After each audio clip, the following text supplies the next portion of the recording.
Hi, everybody. It's Bertina. Welcome to Spirit God Communication through the Art of Divination podcast.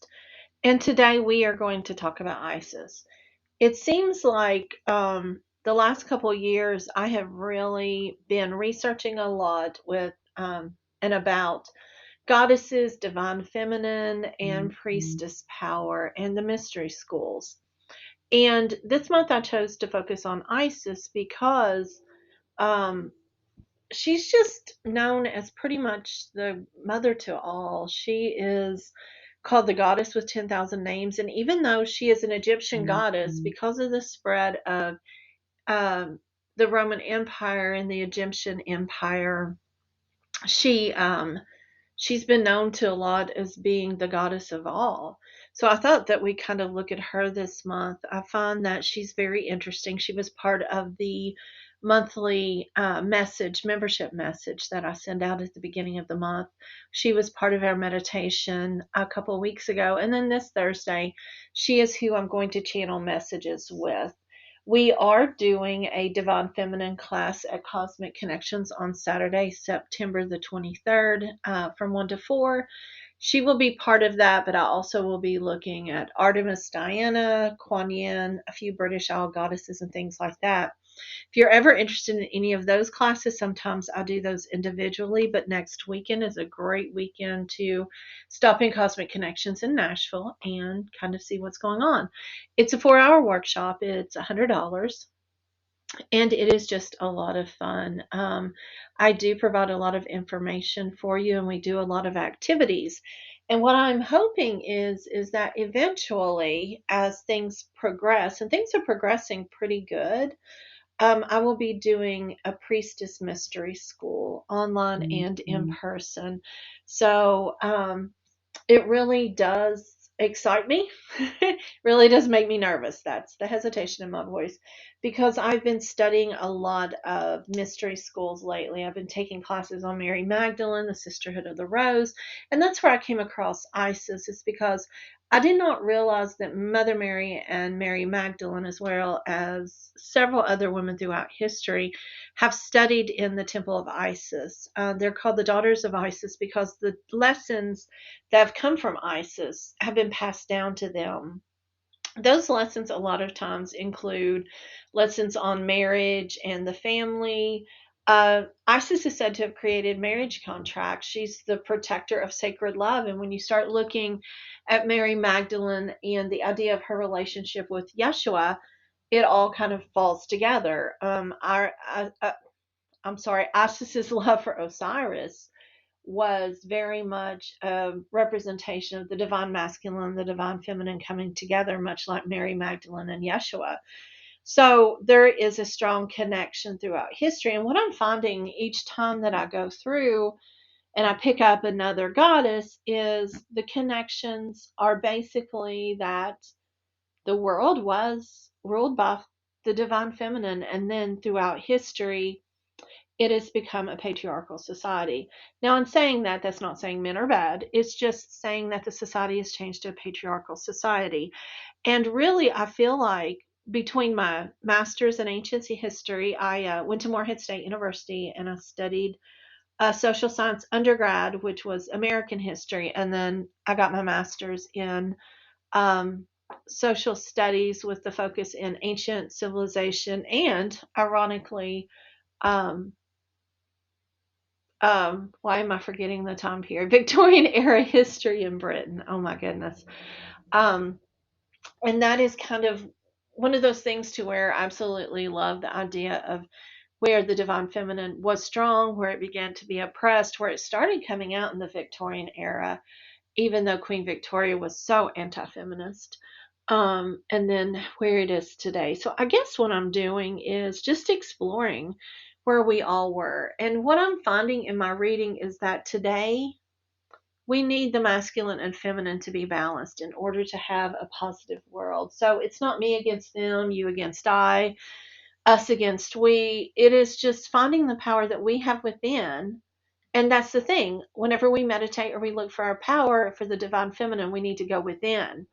where masculine energy, we need to go out. That is going through our crown, that is going through our third eye, that is going into the heavens. And we need to meditate both ways.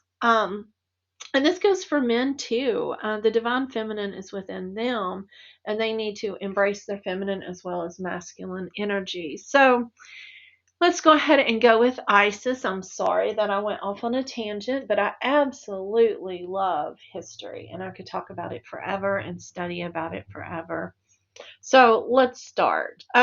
Isis was known as um, the goddess with 10,000 names. She ended up embracing and bringing in a lot of the older Egyptian goddesses. And then from there, she ended up going out into the Greco-Roman area, even out to the Mediterranean area, and people absolutely loved her.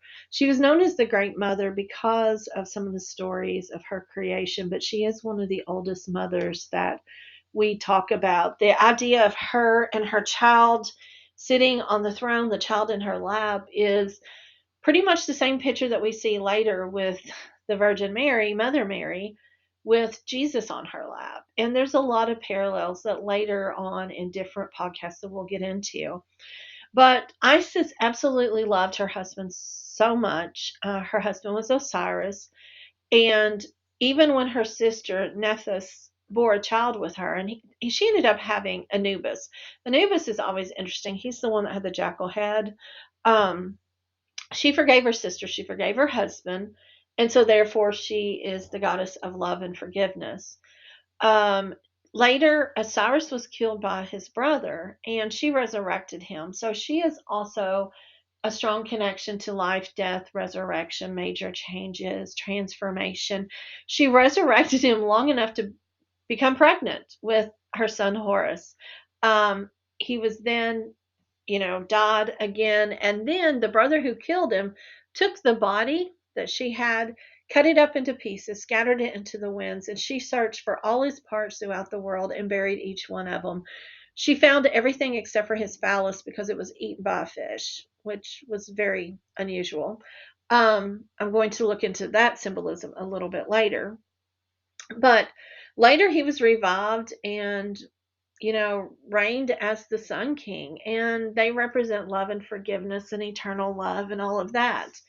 One of the things that is kind of funny is that Osiris is the Sun King, and he took over for Ra, and Isis is the moon goddess, but she is also representative of the sun because you'll find sometimes that she will have a sun or a moon on her head. It depends. But because whenever she is with Osiris, she will represent the moon and he will represent the sun. And throughout Egyptian mysteries, you'll notice that she and a few more do represent both, but it's usually just one at a time. She was a great protector. She was a healer. She would go all around the country when she was looking for Osiris and would heal people. And she would ask them to trust her in her ways of healing them because it was very, very different. It was with herbs, it was with energy. It was very much how we know today. The mysteries of the temple aren't very mysterious. They've just been hidden and just now resurrecting. Um, her magic is called Heka, Heka, and she's known as the mistress of Heka, and that is the magic of the Egyptians' god. She is a high priestess of her temple, and she helps open your intuition. She helps you to see beyond the veil into the afterlife. She has been there because of Osiris. She helps heal. She is seen as a mother figure, but more of a protective lunar queen. So she does have the mother aspect, but she is more of, as I said, mother to all. So she empowers everyone. Since she is seen as the moon or lunar queen, she's over females' menses time. And the best time to really encounter Isis is at the time of moon that feels right for you and fits your intention, whether it's dusk, dawn, full moon, new moon, or when you're on your menses. It seems to be more powerful. When working with Isis, she does love to be revered, as most goddesses do. So take a wonderful, wonderful sacred bath. That could be a moon bath where you have water and you've taken moon water that you've collected from the moon and just put some in your bath. Rosemary and myrrh are wonderful essential oils to use. And something that I'm learning more and more is how much the goddesses and the priestesses use essential oil and how much scents are so important to each one of them. Um, After you come out of the bath, maybe a special dress or a cloak or a headdress of flowers may be worn because we are going to be entering her temple. And whenever you work with her, you will be entering her temple. So, through meditation or activation or, guided visualization. So, you want to be respectful. You may bring with you within your area to create a sacred space. You may bring an athame that represents air, candles that represent fire, a chalice that represents water or the womb, and then crystals to represent earth. So it's pretty simple. So I'm going to give you all a few moments to get set up. You can pause the recording and we'll be right back.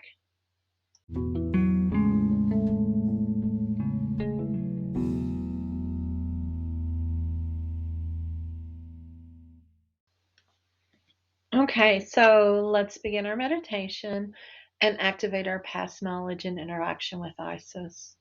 So you have your altar or sacred space objects ready. You have prepared yourself mentally, physically, and spiritually. You have various essential oils there, possibly lit a candle. And something that I want to mention to each of you is that each person will have a different experience during this activation. Most of us have shared past lives as a daughter of Isis throughout time, from the time of her time period until now. It was said that Mother Mary, Mary Magdalene, and many other women throughout time have been part of the daughters of Isis. And many have started and been part of what we have been studying last month is the Sisterhood of the Rose. So, if you're ready, I want you to go ahead and begin by getting comfortable. You may lie down, you may sit, however you wish to be. I just want you to be able to be comfortable enough to really allow yourself to experience this wonderful activation. If you become uncomfortable during the activation meditation, simply stop and take a few breaths, maybe wait a day or two and come back, because sometimes this can be emotionally overwhelming. Sometimes things are revealed to you that you may not be prepared for. So just know that you have control over how far you go and what you do. Okay. So let's begin by taking a few deep breaths in through our nose and out through our mouth.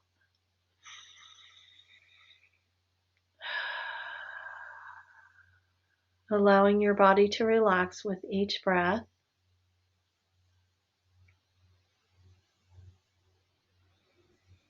Take a moment to breathe in any of the scents around you that are part of your feminine divine. As women, our power is in our scent, and knowing scents safe harbor and emotions through this. Begin to really relax as you begin to feel the ground below you. As it gently begins to open up, you begin to float downward, downward, downward, slowly and peacefully into the past. You continue to breathe, and as you begin to land, you see sand all around you. You feel the bright sun on your skin. And as you slowly open your eyes, you look up and you see the Temple of Isis. It is magnificent. It is beautiful. It is the most largest temple ever at this time. You see many women moving about, talking, reading, and honoring their divine. They are happy. They are peaceful. You slowly begin to stand up and walk to the temple, and you notice that the other woman that you saw earlier are waiting for you with their hands out welcoming you. You're home. You are where you are meant to be. You begin to walk up the steps to the temple, and you notice that memories begin to flood into your mind.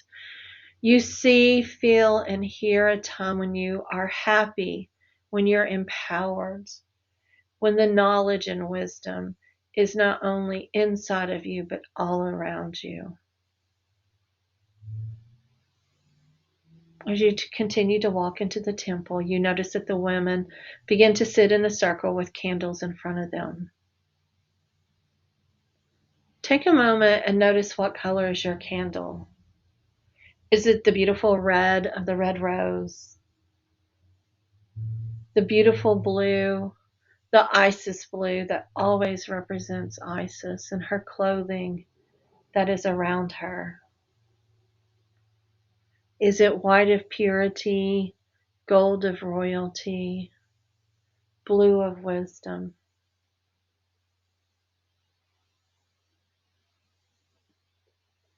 Is your flame burning bright or low? Is it flickering and moving, or is it very still? Take just a moment to notice as the flame is speaking to you. It is either beckoning you to come closer, or it's letting you know that the energy around you is bright and wonderful.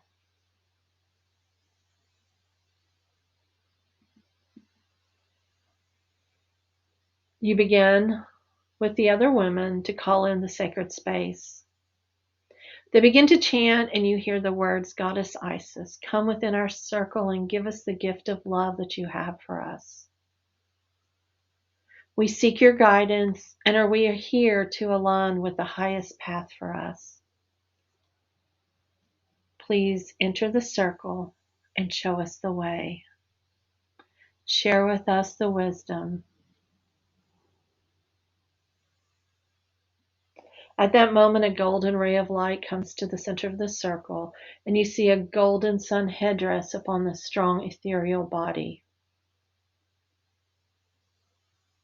As she becomes more corporeal, you notice that within her hands is a book, an ankh, and your divine life contract. You sit there for just a few moments, allowing her golden aura to penetrate each of your chakras. She is sending out her energy to you, and she begins with the root, and then to the sacral, the solar plexus, the heart, the throat, the third eye, the crown, and then your heavenly chakra just above your crown. You feel the warmth and you feel the love, and you begin to feel the activation coming from the earth up to the heavens. But you notice that she begins to touch the top of your head. And you notice that she is touching the ankh to each of your chakras. She is charging you with confidence and power as she begins at the top and touches each of your chakras to the bottom. You continue to feel this activation through your entire body. You know that you have been here. You know this is where you belong. You hear her say, you're coming full circle. It's time to find out past connections and how we will be together in your modern day.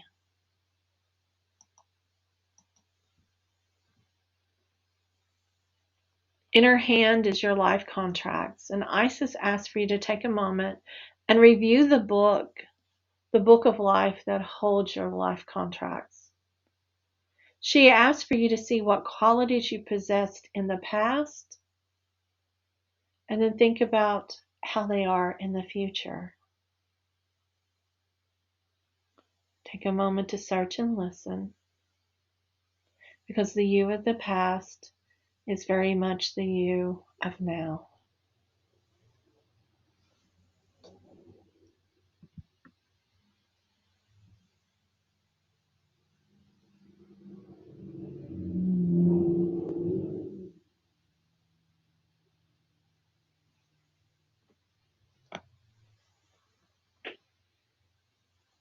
Does your life contract have you searching and connecting to your intuition and your higher power? Does your life contract have you looking at romance and love? Or is your life contract about the magical abilities that she can possess and send to you? Take time to really search your past self and your story in this book for just a few moments.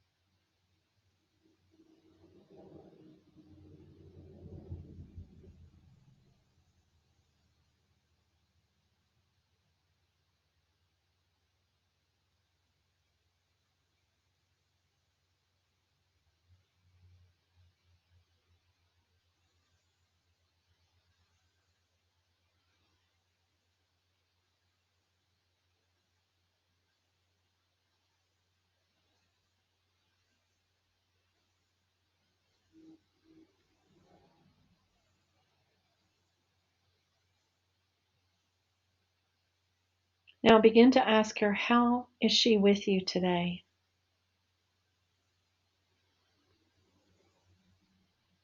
What signs does it show that she is all around you?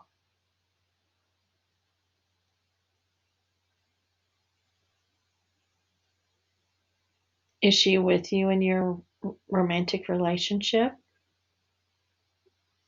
Is she by your side when you are focusing, trusting, and connecting with your higher power, your intuition?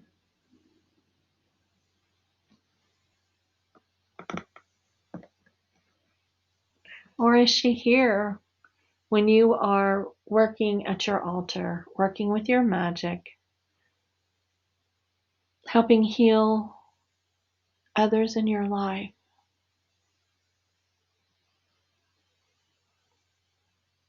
You notice the pulling and longing of your soul to this book. It is part of you. It is part of your past. It is part of your future. Allow it to show you what you need, because you know now that you are a student, a daughter of hers from before. But allow her to show you how you are today. You sit and you listen.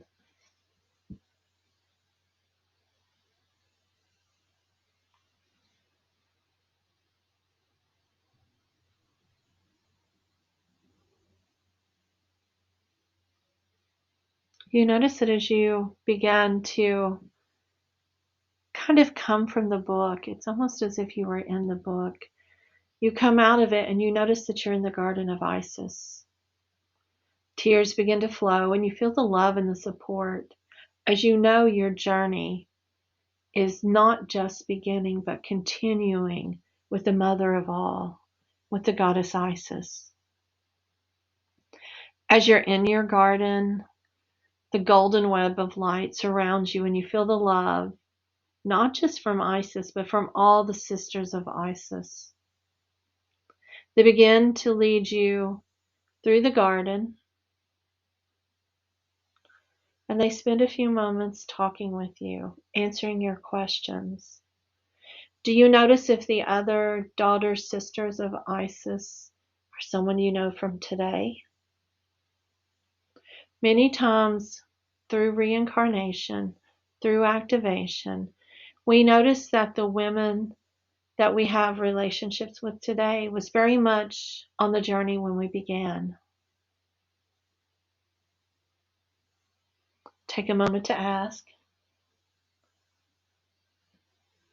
Take a moment to discuss.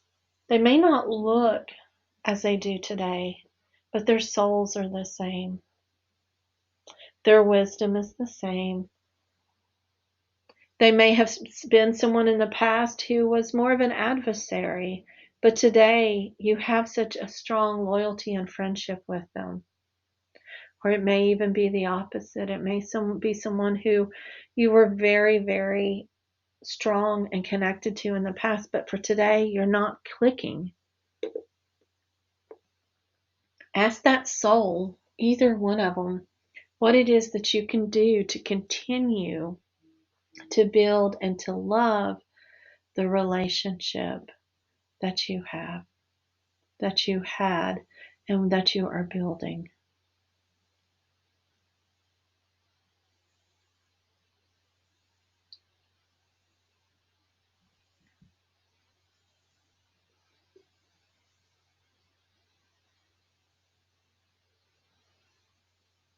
Remember to listen with an open heart, because it may not be exactly what it is that you're wanting to hear, but it is something that you need to hear.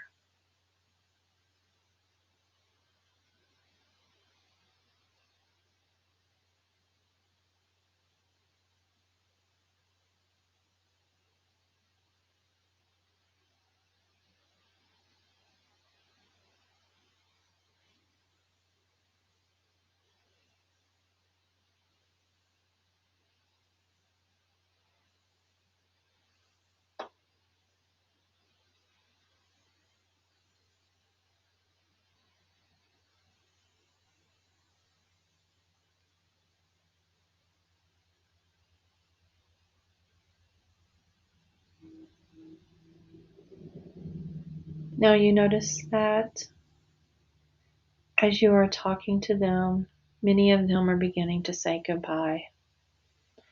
Know that even though this is just a short time here in the temple, that you can always come back at any time.